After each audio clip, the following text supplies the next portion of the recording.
Happy Friday, everybody, and welcome into another episode of the Brett Allan Show, a pop culture podcast where we interview your favorite celebrities, comedians, musicians from pop culture and wherever pop culture hangs out. And today we have a massive guest with us. I'm excited. I've been looking forward to this one for a long time.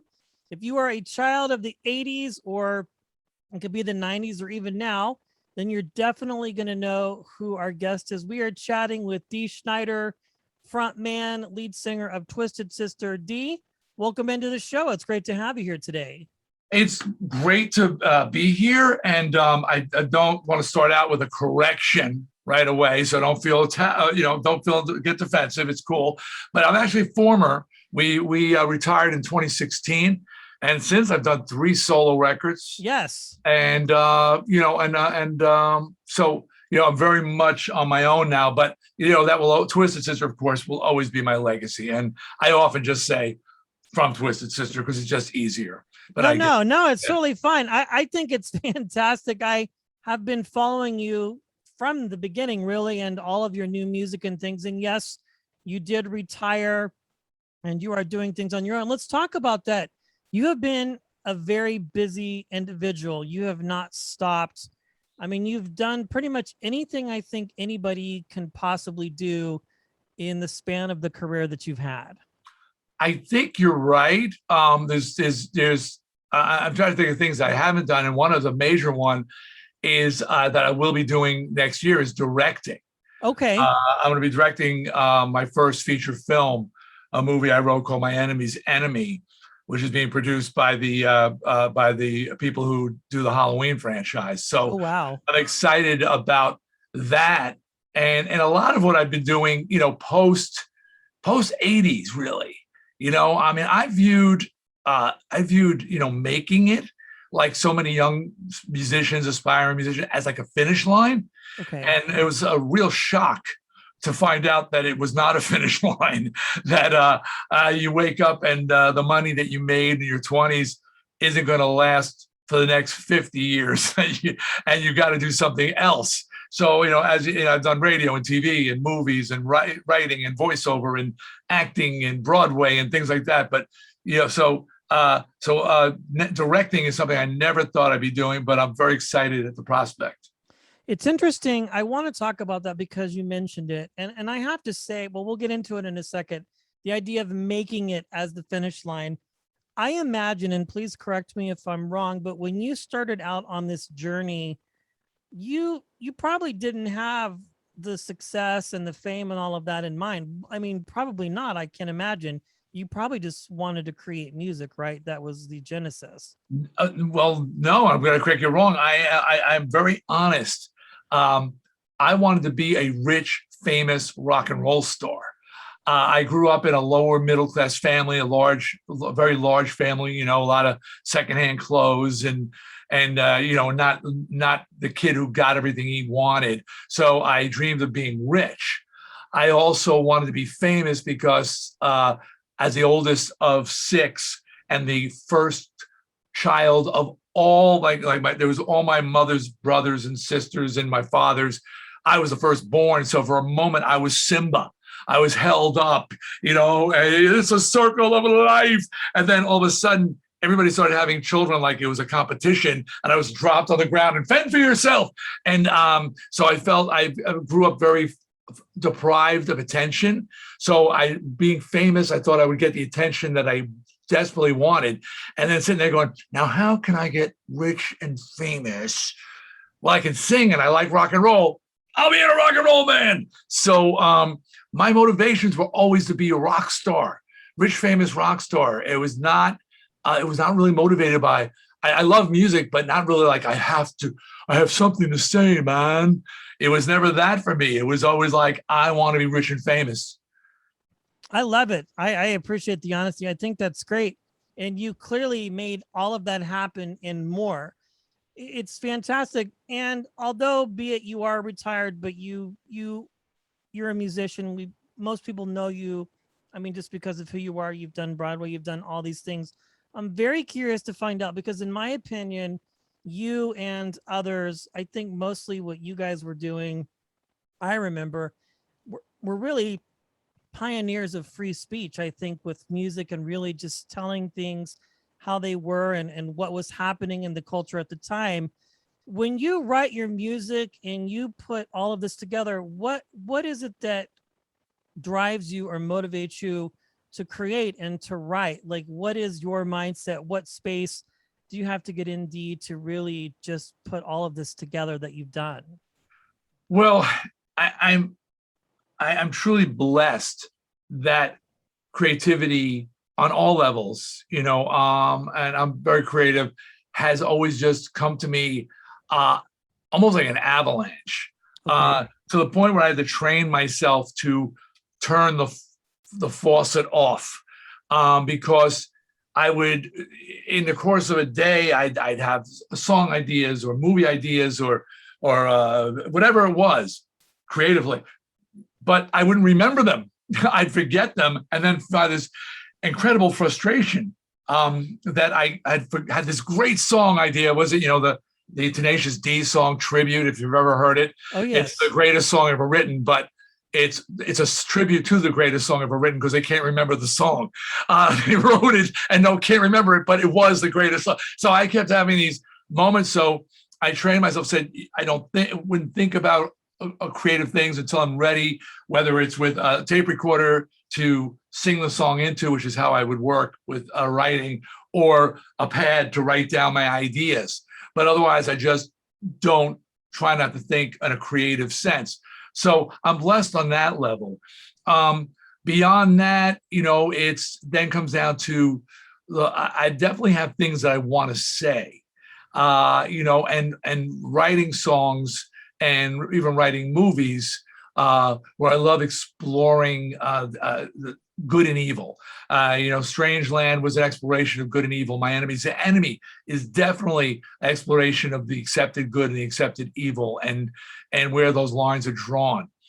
And then when you talk about censorship, I wasn't conscious as a kid that it was censorship, but I was always wanted to present myself outrageously, and would run into people who would push back on that and say, object to the way I looked, object to the way I acted, want me to be more normal, whatever that is. And that is censorship in a way as well, going into a biker bar wearing women's clothing, literally women's clothing, and having guys just start to call you a faggot and want to fight you for how you look. That they are trying to censor me. Were trying to stop me. Of course, I pushed back on that as well, and you had a lot of fights. So I have been battling censorship unconsciously or consciously, pretty much my whole life. Yeah, I would say that's definitely the case, which is one of the things that I find so fascinating about you, your music that you have created over the decades and that have released, because there's always a message. And you said something interesting. It's not necessarily just, I have something to say because I want to say it, but you're passionate about your music. You're passionate about creating and putting something out there that means something to people. I mean, I remember in middle school and beyond, listening to your music and being able to relate to the things that you have to say, even today with your current projects, understanding it and going, okay, to me as an individual, this makes perfect sense, which I love. Well, I'm glad. Yeah. There was a disposableness to rock. And I say, in the 80s, it kind of peaked. The whole sex, drug, rock and roll, let's party. And a lot of music written. And I don't want to take pot shots at other people's music, but written, for sensationalism or just to get a response or a reaction, which I get. I always felt obligated to communicate more, to say more, to reach out. And when I first started sort of singing these songs about frustrations and angers in the world around me, I was shouting out to the world, but I didn't know if anybody else was like paying attention. But I soon found out that a lot of people were paying attention, and and of course the big one is "We're Not Going to Take It" or "I Want to Rock." But statements like that were songs about independence and fighting back, and being who you are and not letting others oppress you or censor you. So yeah, this has always been an important thing for me to speak. And now I sort of realize at this point in my life that I have become one of those guys. I have become one of those guys who is a voice for the voiceless. And Leave a Scar has a lot of songs which represent the voiceless and are speaking for, I know I'm speaking for a lot of people out there who are technically voiceless. They certainly don't have the voice I have. Yeah, I mean, you obviously have a large global platform for that, for sure. We talk about censorship, which, I think is an ongoing problem. But then there is the cancel culture as well, especially with music today, it seems, where artists like yourself or others, and I really don't even like to compare you to other people because I don't think it's a fair comparison just because of who you are. And I really do mean that. But interestingly enough, with music today, it seems like musicians have to be careful, or anybody that creates content or art, comedians, whatever, have to be careful, because if you don't do or say the right thing as people perceive it, you are completely done, which I don't understand that. To me, it's just mind blowing that we Agreed. can take our grievances to the internet, and just, where 1 minute we can argue about apartheid and the next minute we can talk about how something you did 20 years ago is not culturally appropriate, which is so bizarre to me. I totally agree. And, this record, Leave a Scar, was actually the first writing that I've done since the 90s. And even though I've had records out, I've not done any writing since the 90s. And I really felt compelled to say something at this time. But as I wrote, there was a moment in particular that jumps in my head. And there's a song on the album called "In for the Kill," which is a metaphor. Yet a little voice in me said, I don't know, can you say "in for the kill, fire at will"? And the fighter against censorship started screaming at that voice, going, "Are you kidding me? Are you kidding me? You're actually thinking about, like, can I say this? It's metaphor. I mean, one of the key tools in writing is metaphor. And are we eliminating metaphor from our palette of creativity, that we can't say a phrase that like "in for the kill"? And the song is about just that moment where you're going for it. You're ready, and now's your time, and you're going for it. And I wrote the song as I would write it. But the fact that Dee Snider had thought for a moment, can I say that in this time? That's really fucked up, for lack of a better word. It's interesting. I had DJ Yella on last week from NWA, and he had just recently released a book talking about his time in the business. He's far removed at this point, but he said earlier on, very similarly in our conversation, they opened up their front doors and they wrote what they saw. And a lot of their songs were metaphors about what, people were seeing and doing, and then comparing it to what's happening today, going, I don't know if we would have, if we had been discovered today, would we have experienced the same amount of success because of censorship, because of the cancel culture? And it's crazy to even have to have that conversation with yourself, because things, I feel, in the creative space have just kind of gone in a very strange and odd direction personally. Yeah, my son is an up and coming filmmaker, and we talk about movies that, like just sort of significant movies historically, and could they be made today? Blazing Saddles, a Mel Brooks comedy where the N word is dropped, and certainly appropriate. There's so many references and things that happen in there, and he said that movie couldn't be made today. No. We were questioning if the movie Tropic Thunder could be made today with Robert Downey Jr. in blackface, even though it was incredibly, he was nominated for Academy Award for that role, and it was incredibly done really well, where they balanced it out with the not Al Pacino, that wasn't his name, but the rapper who's in there with them calling, what do you mean we? What do you mean we? Yeah, no. So that they did it really well, but he says that you couldn't even get those kind of movies past, they wouldn't pass muster anymore in the studio system. They wouldn't even, no, we can't even consider that. Yeah, I've even heard conversations like a show like The Office, which is not that old considerably, might face some challenges. The show Entourage, I know there's a big push for that to get remade. And even Doug Ellen, the creator, goes, I don't know how we would make something like that happen today, because although it was accurate and perhaps stylized for the time and the culture of what Hollywood would have looked like, but with the whole Me Too and all of this other stuff that has come out years after, it could be a bit of a challenge, which I appreciate your honesty in this conversation, because I mean, if there's anybody to talk to about it, who's lived it and experienced it, it's you. And to even find yourself in a situation where you even had to question a lyric, just, it's crazy to think that. Totally. Hey, look at the movie, The Dirt, the pushback that movie got. Yeah.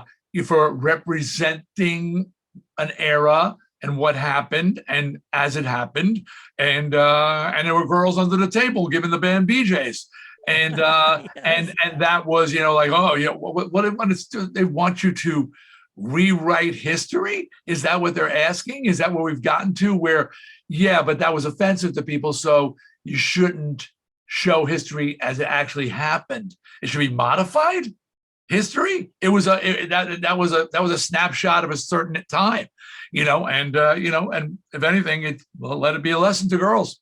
So stay out from underneath the restaurant tables. There you have it. Yeah, that's very true. I want to switch gears just here and talk about, again, when you got started and you began your career, obviously, well, I don't want to know, maybe I shouldn't say that. From my understanding of the times, the way that you got started and began things is remarkably different than how perhaps musicians get started today. Do you ever come across young bands when you're touring or when you're out and about, and people recognize you obviously for who you are, and ask or solicit advice, for like, hey, how do I make it? I mean, can you relate to a question like that? Because it was clearly different for you versus how it might be now, or what do you tell people? I do, and there's advice I can give and advice I can't give. I don't know the exact course or the exact path, that people need to take today. I see it has a social media component to it. I know that promoters are looking for streams and reaction in their marketplace. So tours are booked, like I call it the dartboard tours, where, a club, I know for a fact there's a club in New York City that looks at how many downloads you've gotten at this band. It doesn't matter if they're popular in the rest of the world or not. In their area, there's 300 people that they know will come into a small club to see a band, and they'll book accordingly. So I know there's a component in that, but I do say, look, it don't look back at the old days and say it was easier then. It was not. We had our own crosses to bear, and it was difficult as all excrement. Why am I cursed 1 second? I'm not cursing another second. I can't. Censorship. Censorship, damn it. I like using the word excrement though, instead of shit sometimes. It's a lot more aggressive and descriptive. I like it personally. Yeah. But one of the big things I have, and I've been thanked by many in my realization that it's not a finish line. That's the shocker. We're going to make it. Is like, and you live happily ever after. No, those people who have a long career, like a U2 or an Ozzy or an Eric Clapton or Elton John, those are the 0.00001 percenters. The rest of us have a moment. It used to be 3 to 5 years, maybe even less now. And you've got to use that, whatever energy you've gotten, wherever that takes you, to take you to on. That's just realize that is a part of your life's journey, and you got to use that energy to take you to the next part of your life's journey. And I have told many young musicians and been thanks. So Lit, who was a late 90s, early 2000s band, because of my counsel with them, Jeremy opened up a great rock club restaurant in Anaheim, and he's been very successful. He said, this is because you told me parlay what you've taken. Evan Seinfeld from the band Biohazard, which were a metal band and had some success in the 90s. I spoke to him, and he went into porno. He's very successful filmmaker in the porno world, but that was because I told him parlay. So there's many musicians, and that's one thing I just try to tell them is recognize it. This is a journey, and you don't know how far this is going to take you. So whatever energy you're getting from this, figure like, how can I use this to take me to the next step in my journey? And it may not be making more records. It may not be making more music or more tours.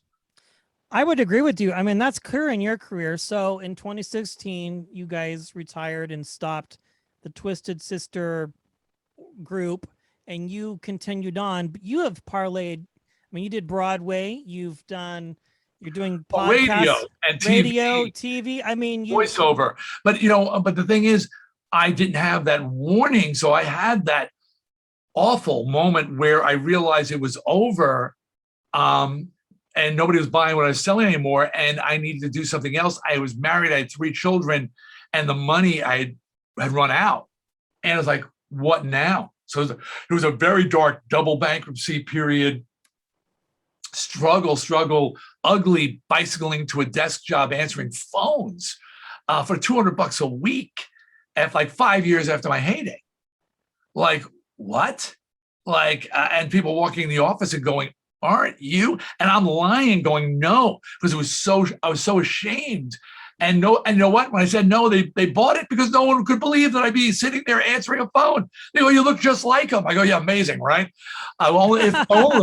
If only. But so I had a very dark period where I had to regroup because I wasn't ready to parlay the energy. I didn't really think it would ever end. So, but then I started exploring voiceover. That was one of the first things, and made a career in voiceover and radio. And that took a few years to get that to a well-established career, and writing and making movies and acting and all these things. But there was a year I had $0 income, zero.